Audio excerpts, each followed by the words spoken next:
本当？見えないでしょ？どこにいるのかな？見えないよ。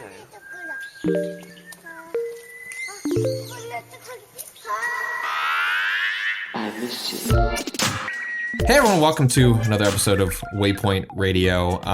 We have in the past, as I've noted, we're going to start introducing some interview segments into the Monday podcast, because it turns out as much as we try to play as many video games as possible, sometimes we don't have enough time to fill two whole podcasts, and so we're trying to broaden the horizons of what we can do on the Monday episode. And so feel free to write in, tell us your suggestions of folks you'd like us to talk to. But this week I am lucky enough to be sitting down with I guess it's sitting down usually.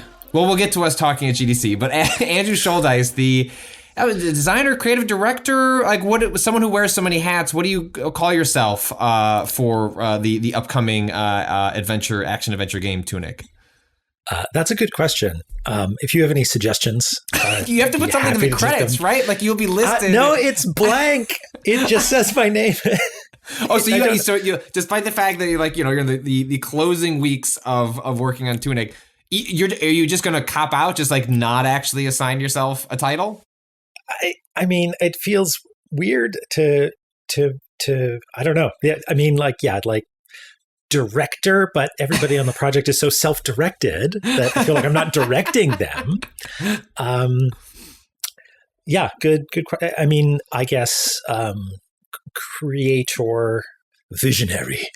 There you go. See, yeah, you might as well go for the big swing. No, I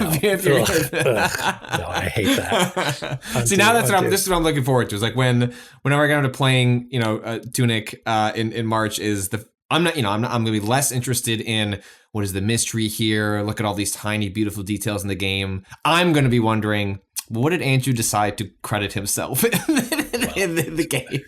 I just posted. I did a capture of the credit scroll to post to the team and be like, hey, check spelling, make sure everything's correct. So if someone comes back and says you need to give yourself a title of some kind, then we will. But otherwise, maybe that's just how it's going to go. So you had mentioned to me before we got started that I guess I should set up Tunic. Isometric action adventure game. There was a demo out for it. Was it last year on the Xbox sort of summer demo thing? I think that might have been when it first dropped. Yeah. Yeah. It's you've almost certainly seen the very cute, adorable fox that's at the center of it.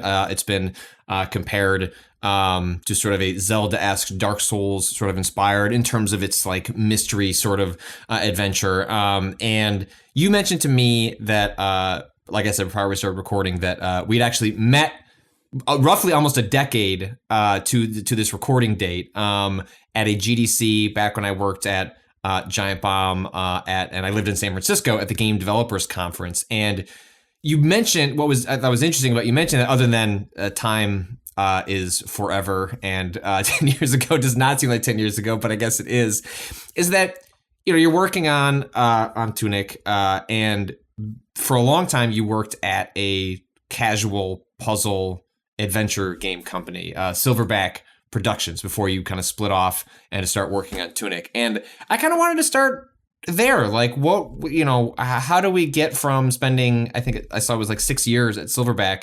to Tunic? I don't know, like talk to me about the games you were making while you were at Silverback. We made a few different games there, but primarily the sort of the niche that we settled into was making hidden object games, which, if you're not familiar, these are sort of like Myst meets Where's Waldo sort of thing, where you sort of wander around. You're usually solving a mystery of some kind, and you need to just like find a billion screwdrivers, and you use key unlock, and occasionally do like a picture find. And we got pretty good at making them. They're fun things. But on the side for fun, I would do game jams like Ludum Dare, or just stuff for fun. And at a certain point, someone asked me like, "Oh, are you ever going to make something bigger? Are you ever going to make something on your own?" And at a certain point, it just was if I don't do it now, when am I going to do it, sort of thing. And it's not advice. Don't quit your day job. Wasn't a prudent move, but it was something that I needed to do at the time. Is there, any lessons from your time making like hidden object games that ended up in Tunic, despite the fact that obviously like on the surface, it might be difficult to see like A to B, but I have to admit, you spend enough time building games of a specific type, working on games of a specific type that, some of that would bleed over. Is there did anything from those years make it into Tunic itself? I guess now that you mention it, sure. Very careful control of game state but more practically, there's one of the things we found is it's very hard to get people to read text on screen. If you explain to people what they're supposed to do, big box of text that tells them exactly what they're supposed to do, the people will read it 20% of the time, maybe, through no fault of their own. A wall of text is not a very interesting way to learn how to do something. So I don't know if I explicitly made this connection, but the idea of not really giving much direction to the player at all and letting them sort of experiment and figure things out and strike out into the wild unknown on their own. Maybe that's something that sort of worked its way into Tunic, which sort of lets you choose your own path in some ways. Mm-hmm. I guess prior to, working on hidden object games, prior to working on Tunic, what drew you to video games in the first place? What is sort of your origin story in terms of just games in general? I guess my earliest memories of video games were probably Super Mario Brothers. Mm-hmm. And the most relevant story that I can think of that isn't a very early memory I have of that game is finding the warp zone at the end of 1-2. Imagine being a child. And I don't know if it was an accident or it was putting 2 and 2 together. Maybe I was, thinking to myself, not playing the game, hey, wait a second, there's that elevator. Couldn't you I wonder what's over there. And you sort of walk outside the bounds of the game and text appears on the screen. And I don't remember how old I was at the time, but I'm pretty sure, 99% sure, that it was probably the first time I had ever seen the word warp or the word zone. So I had absolutely no idea what was happening. I've had a similar experience. I have a 5-year-old who has recently graduated from wanting to play video games because they just want to copy what dad is doing to a genuine interest in video games where is asking for one of the switches in the house to replace what otherwise would be iPad time after dinner and things like that.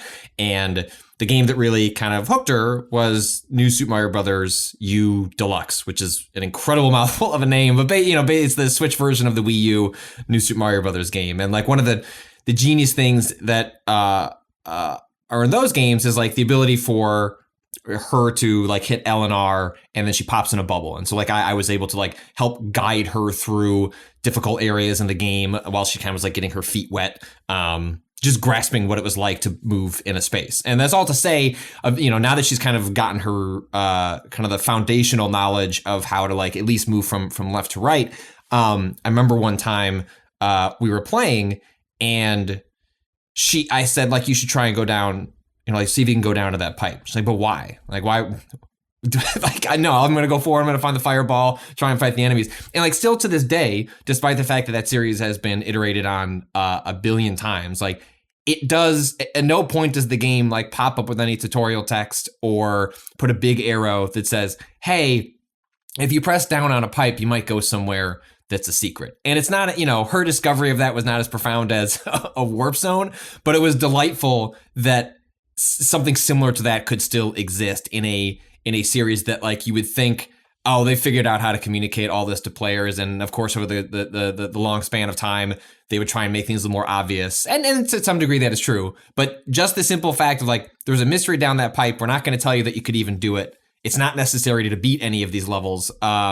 was like a real delight, because then she just spent like, well, now we need to check every single pipe going forward. And I was I remember doing very similar things at that age where it's like, I just can't progress until I find out if this pipe also could go somewhere. I mean, maybe we're getting ahead of ourselves, but yeah, that's the idea. Finding a secret for the first time is not just knowing that you can go down this pipe. It's suddenly adding a mental question mark to every pipe you've ever seen or ever will see, right?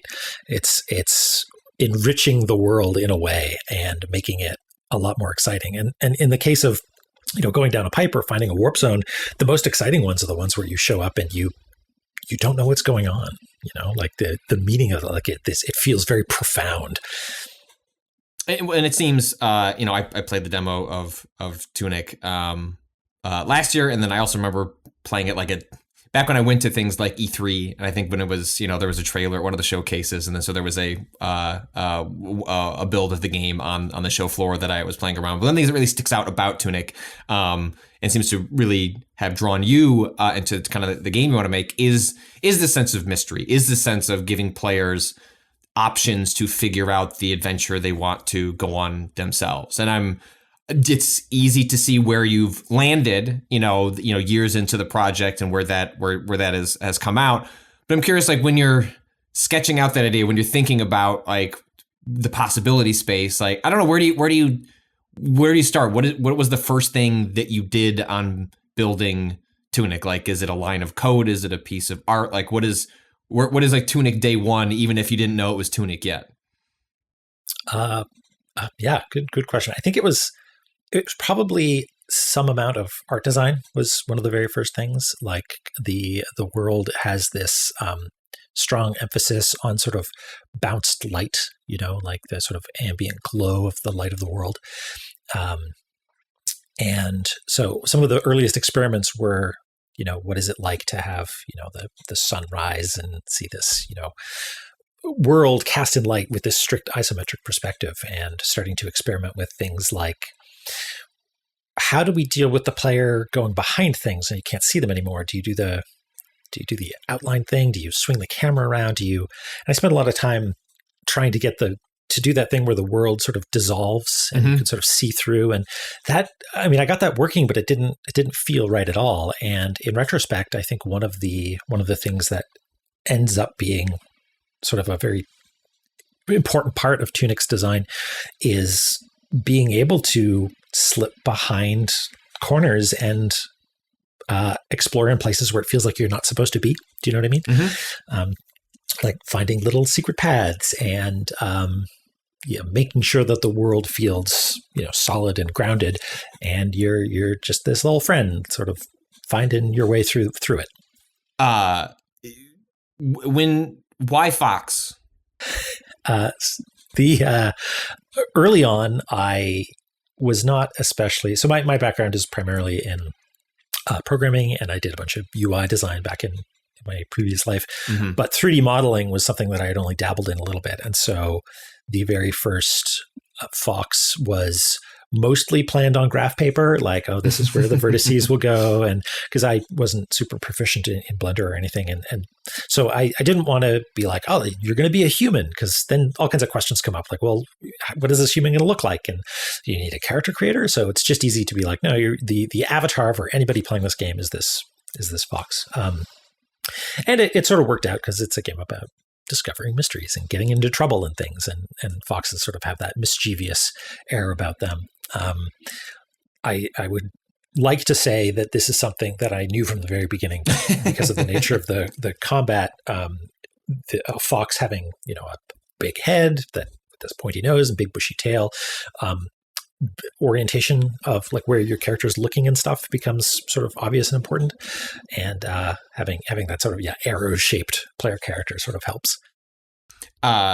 Having that sense of mystery, I'm curious, how do you maintain that? The game's been you've been working on it for a number of years now.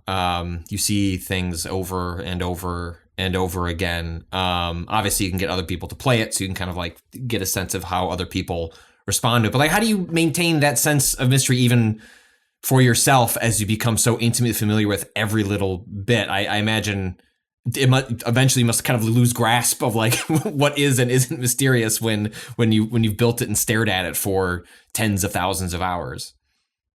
Yes, absolutely.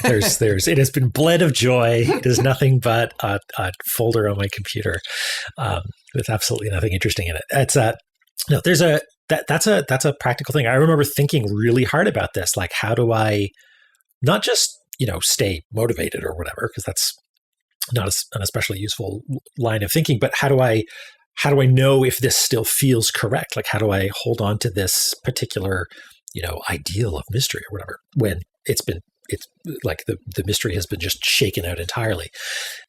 And yeah, it's hard. I don't know if there's a good solution for it. I've tried a few things, like, how an artist will flip their work left to right as they're working on it. I have a tool that will do that in level design, so I can sort of explore a space, like, quote unquote, for the first time, where the rendering engine flips it left to right, which is pretty useful for very specific things, like, where is your eye drawn? As I play through this, where do I, bumble my way? Like, is the direction that we sort of, like, quote unquote, want the player to go obvious, blah, blah, blah, that sort of thing. But the larger question of how do you maintain mystery is, I don't know, but it seems like, and I don't know, players will have to answer this for themselves, but it seems like we're on the right track, because anytime, like, the audio design team, so Power Up Audio is the design team, and Kevin Regami has been doing audio direction for the game, and there are other people on the team that have played Tunic less, and I have now just recently, like, gotten fresh builds and started to dig in again as we get ready for the finish line, and they've got back and like, wow, you guys really nailed this, feeling of childlike wonder. It's like, yes, which is, yeah, it would be a nice back of the box quote if it wasn't from someone, like, on the team, obviously. But the demo, when it's gone out as well, it's whatever. Everybody's tastes are different, and maybe it doesn't land for everybody. But every now and again, someone will say, I feel like I felt when I was a kid, and that's very trite, I understand, but it is still heartwarming for me. And so, that kind of, that feeling of what it felt like as a kid, is it trying to recapture, sort of specifically, like, the warp zone sort of thing? Is it more specific to like the Zelda influences, the sort of, hey, here's a game, here's a map, I don't know, figure out the rest? I'm curious what the kind of philosophical touchstones were for, like, trying to, I don't know, harness whatever feelings you had when you were younger that you're trying to put into this original work. Yeah, absolutely. So the warp zone thing, yeah, totally. Like, just suddenly learning a truth about the world, that bit at the top of the screen is a place you can go, and just the ramifications of that, like, whoa, I could go past that's a very cool feeling. And people have brought it up before, but, like, Zelda 1 is sort of the example that people bring up of a game where, there's a secret on every screen, and once you realize that, you're like, wow, every bush could be a secret, let me try and, it's like I mentioned before, it suddenly adds this layer of, like, oh, I didn't, what does this mean? This was the quote unquote, this was here the whole time. Like, that feeling is really important. And so, yeah, that's one of the things that hopefully people will feel when playing this game. I saw in a different interview you did for Tunic that you specifically mentioned, and this spoke to the Souls fan inside of me, that you were fascinated by, like, the poise stat in Dark Souls. I was curious to expand, like, what you found. I guess, are you a big Souls fan? And then more specifically, like, what you found interesting about the poise Sure. stat. Yeah, absolutely. So, I enjoy myself a Souls or a Bloodborne. And I think that's the poise. So people who aren't familiar, it's this sort of, like, secret hidden HP bar that refills, and the player has one and enemies have one, and it sort of represents how much damage you've taken recently. And if you've taken enough damage recently, then you'll do things like, fall over or flinch when you get, yeah, exactly. And that in and of itself is sort of a cool, like, oh, there's sort of this secret behind the scenes thing going on that means it just makes you realize that it's like turning over a rock and finding like, oh, there's all kinds of bugs under here. They were there that whole time, and they were doing stuff, and it's spooky, and I don't understand it, but it's there. And now I mean, bugs is a weird example, I guess, but the idea that like there's stuff going on that you don't fully understand. And I mean, poise is actually like really interesting and practical from a game design perspective, because it means that you have like another dial to turn. Like, oh, this enemy is pretty challenging because you need to be sure, you need to learn that when I hit this enemy, it doesn't always interrupt the attack that it's doing or whatever. So there's interesting stuff there for sure. It was one of my favorite stories that I chased years ago was, so in Dark Souls 1, the poise is an actual stat that you can like feed into through, and upgrade and modify through different equipment that you carry. I think that was true in 2 as well. And they claimed it to be true in Dark Souls 3 because those games share a lot of, design DNA and sort of like how the stats like function. Like you can sort of expect, oh, they worked here like this before, it'll work here, there. And then when Dark Souls 3 came out, there were all sorts of items that said, oh, and this will impact poise. And like, again, like we said, the most basic version of that is an enemy attacking you, will you stagger and get interrupted? And what people found was that like they'd get to the end game, equip everything that's supposed to impact poise, and you would still get staggered by like the most basic of enemies. I still have never to this day, despite asking Hidetaka Miyazaki like directly, like in a like I was able to do like an interview for something with related to Souls, and so I was able to like, I asked all the questions I should ask, and then like snuck in my degenerate poise question in there. Yeah, your Simpsons xylophone question. Yeah, because a theory in the community had been that they just didn't flip it on, and that it was a bug. And because at a later point the game was updated, and then suddenly like poise started working how it was supposed to, or closer. And I think Miyazaki's like quote paraphrasing was something like, "Oh, we regret how we communicated the how poise did or didn't work." And I was like, I think that's the closest I'm going to get to admit that it might have been a glitch in the game and they just forgot to turn it on. But that tension between sort of what players are discovering, their if anything, that's an interesting part of like the layer of having multiple games where you can expect a sense of mystery, and then watching the designers play with your expectations as they work within that familiar framework. I think it's just so fascinating because it goes, what's different about today and like sort of the mysteries that, you're talking about in a game like Zelda, or what you're harnessing in a game like Tunic is, when this game is released, people are going to open up the game and they're going to look under the hood. That was not the case when we were playing games when we were younger. And so I don't know, like does that more open relationship with players where, they're going to be able to have a better, like they're going to be able to talk to you. They're going to be able to, examine the code of the game. I don't know. I mean, like, I'm curious if that influences how you think about what mystery means in a game now compared to, if you were making Tunic for the NES or something like that. For sure. So first of all, as we all know, video games of any size are ridiculously complex, and I do not begrudge any person working at FromSoft for accidentally turning off poise and then turning it on later, because I can definitely sympathize with that sort of thing. There are certainly like, oh yeah, this feels much better, and then you check and you're like, oh whoops, I didn't actually change anything. It's so if people decompile the game and find out that I've made some critical mistake in the combat logic of Tunic, feel free to @me. Just please understand that this game has been in development for many years, with the vast majority of the code written by one person, and mistakes are going to be made. And also, people will probably, if they do that, whatever. It's like we can't stop anybody from decompiling the code. And it's a single player game, right? We don't.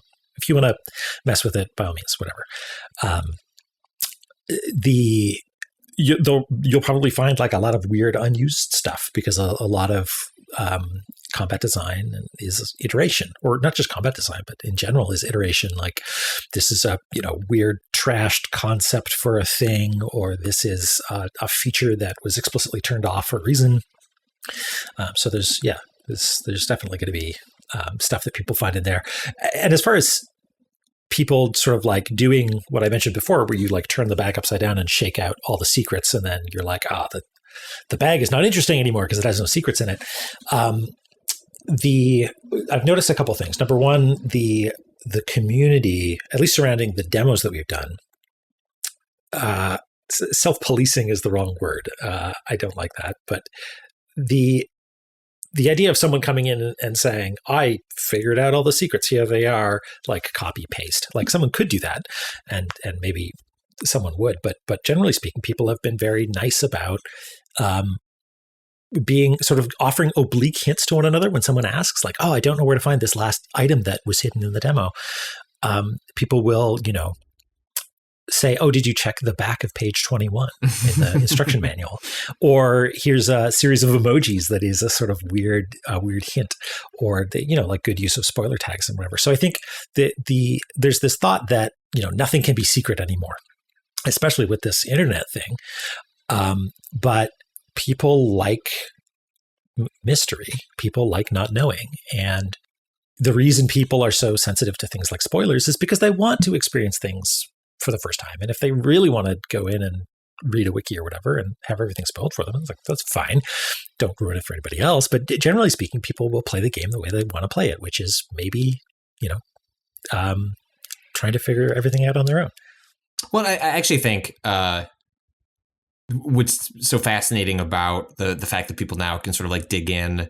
I mean, there's a whole cottage industry, especially in the Souls games, of like, here's the cut content, here are the things that didn't make it in. If anything, it's sort of like, I think it's fascinating. It demystifies a little bit of like, what is it like to make a game, which is a lot of things are thrown out, like what arrives, in your disc, or I guess increasingly, downloaded to your console or PC, is not a magical object like descended from on high. Like, as much as a company like Nintendo, I think, still tries to maintain that idea. They're like, no, like, it's just here's the thing, it's beautiful, this is how it always was. Like, no, like they're really complicated raw objects that are never finished, and it's just, all right, we're done. Like, got to get this out. Like, it's just, and the things that are cut is the journey along the way to the thing that you are playing, like however you feel about it. Like, they're their own mystery. And I think a lot of what communities end up doing after the fact is trying to figure out, well, how did they arrive at this decision? And like, that's sort of the joy of seeing the stuff that is cut is however you feel about the decision was made, being able to in some ways reconstruct the timeline of how that designer or team arrived at the decisions that they did arrive at. Yeah, absolutely. Like as someone who enjoys like video games and how they are made, any sort of peek behind the curtain on that sort of thing is, it brings us back to GDC. People want to know how things are made, right? It's fascinating and useful and educational. You worked on this game by yourself for an extended period of time before bringing on other folks to help in varying degrees. I'm curious, when did you realize I need help? Did someone tell you, I think you need help? I imagine it must have been a big moment to go from having this like very isolated solo project to realizing, if I'm going to make the thing that I really want to make, I'm going to need folks to come in. What was it like at that point to realize, like, I think this team needs to be bigger than just me? Right. So very early on, like from the very start, I knew that I could not do certain things. In particular, audio design, something that I had bumbled around with a little bit, but it's like it's not my jam. So Power Up Audio has been on board since very nearly the very start, and also I'm not a musician, and so I partnered up with Lifeformed, which is Terrence Lee and Janice Kwan, who are doing the music. And that was sort of very early on. That was me being like, hey, I've got this really awful looking low poly fox. Do you like the video game? And they thought it was really cool and they were interested. And I also had the help of Felix Kramer doing some other things early on that related to like business development, like, getting the game to shows and things like that, things that I was not super familiar with.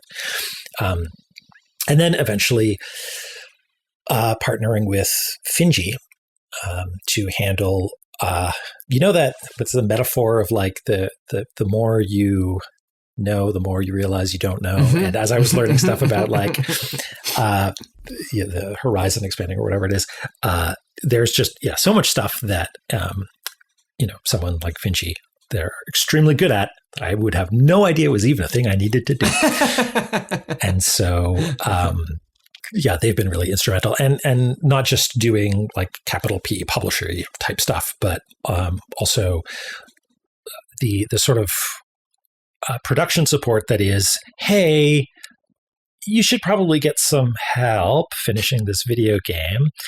In particular, like going in and, my favorite thing in the world to do is go in and place blades of grass exactly where they're supposed to go and have this rock just so with a chip off the edge, like, perfect. But it's also very time consuming to do that. So we were fortunate enough to be able to bring on Eric Billingsley, who has worked on a number of projects in the past as a programmer. Like he's worked on solo projects as well, but he also worked as the lead programmer on Cuphead. But he's also a talented visual artist, so he was able to go in and had the eye for like where to place the blades of grass and stuff, and so he's really helped to push. So you never placed another blade of grass after you got help? Oh placed? No. Late at night when everybody's committed to the repo, I'll sneak in and I'll be like, I'm just gonna put a blade of grass here. No, we collaborate quite a bit and hand things back and forth to sort of polish things up visually, and also he's a programmer, so he's able to go in and fix bugs and stuff like that. Was it because I know you mentioned before that if people dig into the code, a lot of the code's built by one person. Like when you had to hand over your code to another person, it's the most embarrassing thing in the world. Okay, that was my thought. I didn't want to put words in your mouth, but I was like, whenever I have a similar feeling whenever I like write a piece and then I have to hand it to an editor, but like I write lots of pieces a week, a month, a year, and so it's like micro versions of that. Whereas I don't know, this feels like a much grander personal gesture that would be terrifying.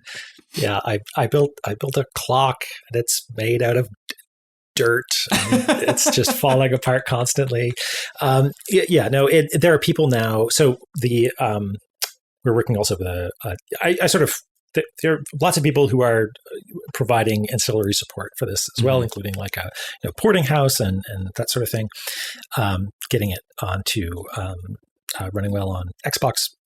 Yeah, just having them very patiently come back and be like, you really need to do this, and this, because they're extremely professional and good at what they do. But it is, it's a little bit embarrassing to be like, I know this memory leak. Listen, I'm just a guy,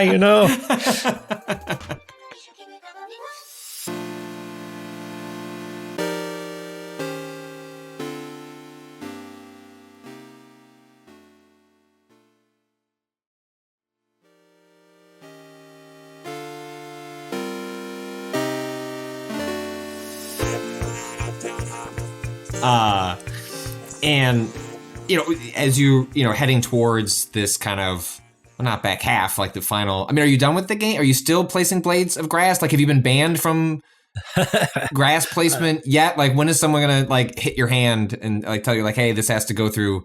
Very, very soon. Okay. We're getting to the point where it's like, all right, start to like, we could do a few last minute big changes, but we got to slow down. And like QA has been doing a phenomenal job. Like other people that would make this, that this game would not have been possible without our QA team doing a great job going in and helping us, do all the little fine tuning things. And so we're entering the phase of just like go in and fix stuff. Right. And that's it. When you had mentioned, despite having, enough of a broad tool set to start prototyping, what Tunic would become, but realizing very quickly that maybe music was not it. Did you at least like in that period, like pull out like a Casio keyboard, like attempt to like put some music into the game? Or was it just, I know I'm not even going to attempt to like make a swish sound effect for a sword and dump it into the prototype? With music, no, because I had been listening to Terrence's music for he did the soundtrack to a game called Dust Force that he was also, I think, a programmer on. Yeah, and he did the soundtrack to the Double Fine documentary series thing. Yeah, it's the album is called Immerse, and it's truly phenomenal. You should check it out. It's anyway, I was listening to that a lot while I was first working on the game, and I was like, no, this I want to work with this. But sound wise, similar to it being a bit embarrassing to show someone your code, I'd also put in some temp sound effects into the like combat prototypes that I'd made early on, and again, Kevin and the rest of the people at Power Up were very kind about my BFXer, silly sound effects that I had put in. Were you recording them into a microphone? Like how? I'm curious. Like what was the process at that it's stage? Like there are tools for making little synthy sounds for stuff, and I should go back to that and listen to those because they're really bad. But sound design is really fun. I like doing it. I'm just not very good at it. It's sort of so I took a stab at it, so to speak, with the sword sound effects. But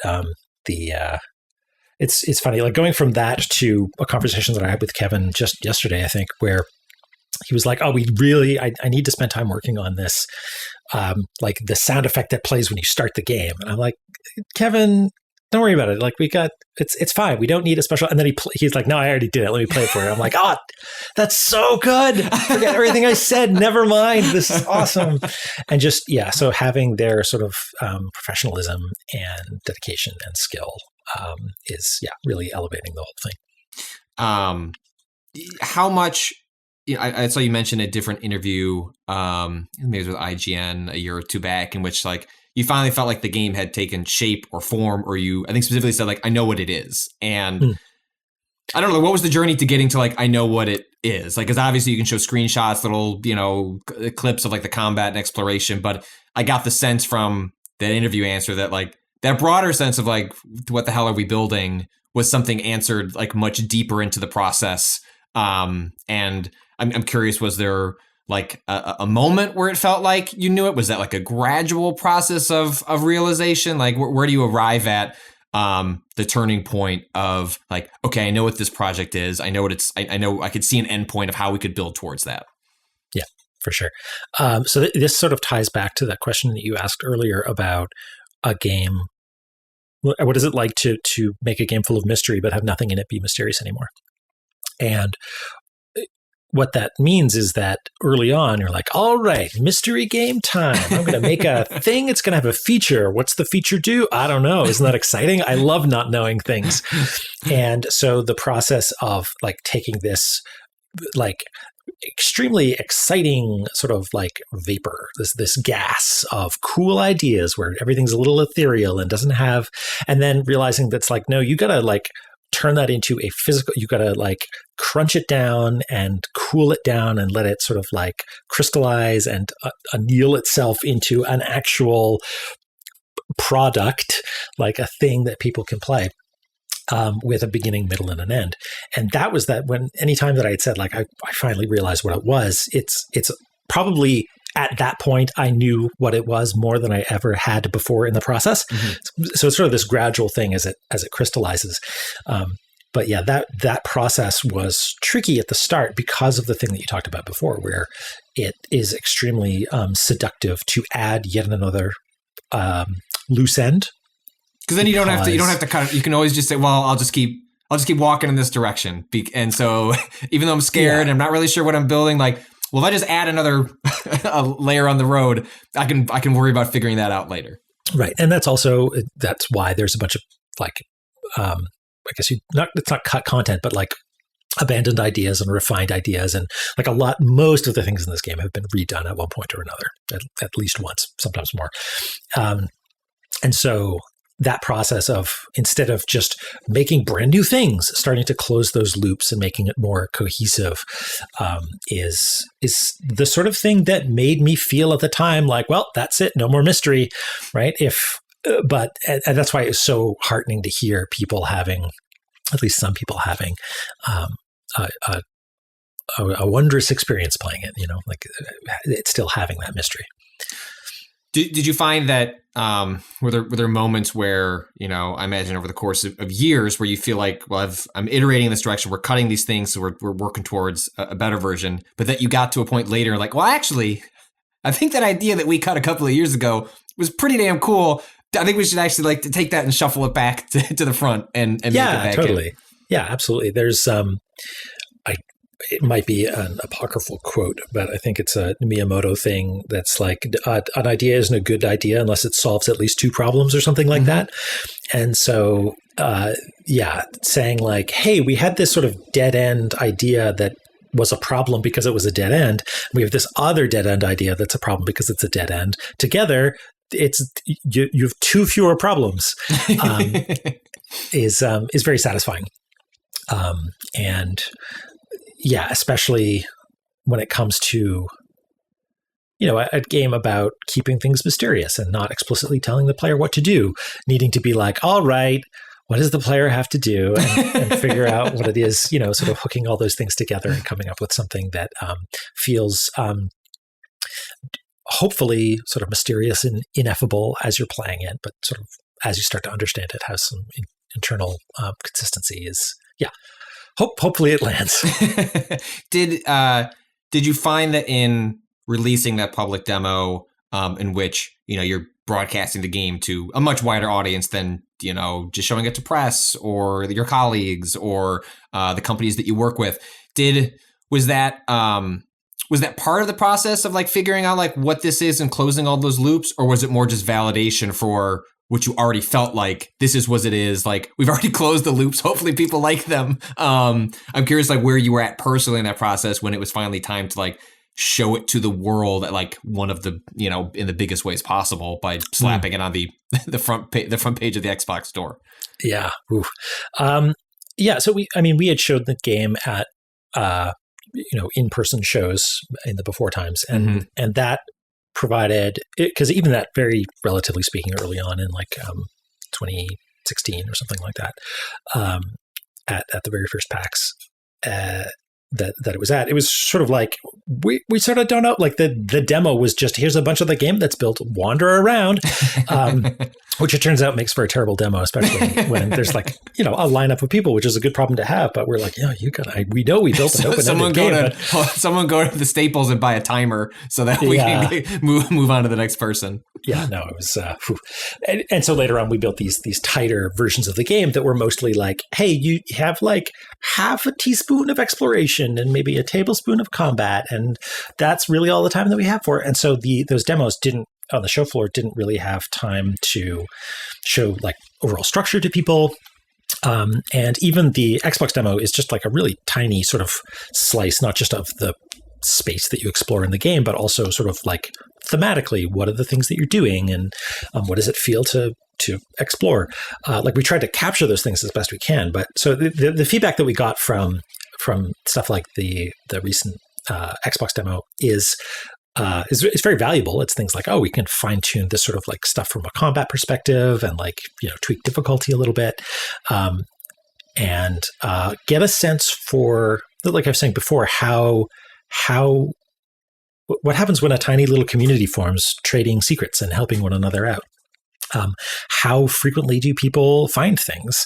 What motivates them? If there's this big skeleton enemy that utterly destroys them, we discovered that 99% of people just hurl themselves against this skeleton over and over again, because it was a fresh challenge, and that was sort of an interesting tidbit. But on the whole, the thing that it's maybe not especially practical feedback, but it was something that I wanted to sort of keep close and like keep me warm at night while I'm placing blades of grass, is that people seem to like it. That people are picking up what we're putting down. You know what I mean? Mm-hmm. And that was good. I think the question I'll leave you on is one that I like asking a lot of designers is, maybe it's a blade of grass, but what is something in the game that you're especially proud of, you think is cool, that, it's not going to end up in a trailer, it's not going to be maybe something that, people would immediately notice and put in a, YouTube video of like the 50 coolest things you didn't know about Tunic. But I don't know, like it could be anything, but is there something that, you know, as you reach the end of this journey that you look back on that you've put into the game that you're like, I hope people take a look at this without obviously spoiling a mystery, but just something you're really proud of in the game that wouldn't be quite the headline moment, but you still think is extremely cool? Sure. Yeah, there are lots of things that I'll let people discover for themselves. There's one thing in particular that no one knows about that is something that people may or may not find a little ways into the game that I think is going to be really, really fun to watch people find. But I don't know. I think like one of my favorite things to do is visual effects, you know. I guess generally speaking, things like, you know, little animations or sort of special effects or things like that, and, you know, shaders. And there's a candle flame in the game that is just, it's so tiny. It's so tiny. It appears in a few places, but it's just like a few pixels on the screen. And I really like it. It's a sort of thing that is just a small little cozy task to work on, like make this candle flame really nice. And that's an example of something that every time I look at it, you know what? This game's all right. It's got a good little candle flame. Everything's going to be okay. That's great. I remember one of the first times I asked this question was with one of the designers of it was like the ice expansion to Monster Hunter World, and I thought for a long time about it. And he was like, the way the camera swoops over the cats as they cook the food, you only briefly see it, but it's we worked really hard on it. It's super cool.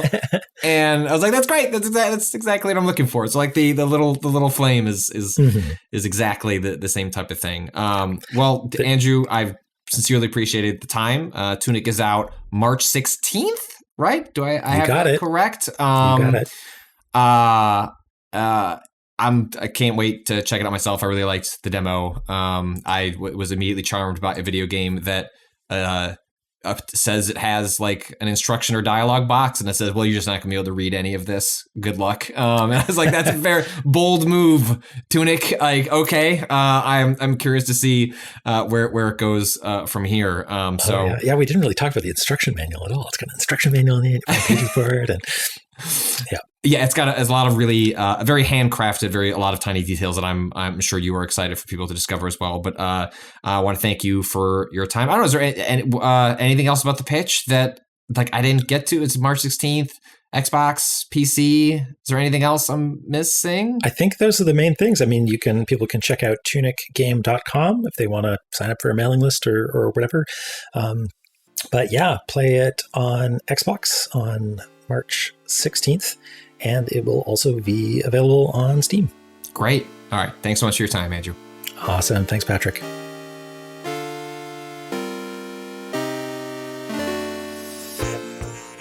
And that's a wrap on today's episode of Waypoint Radio. If you want more from Waypoint, you can follow us on Twitter at Waypoint, on YouTube at Waypoint Vice, on Twitch, twitch.tv/Waypoint.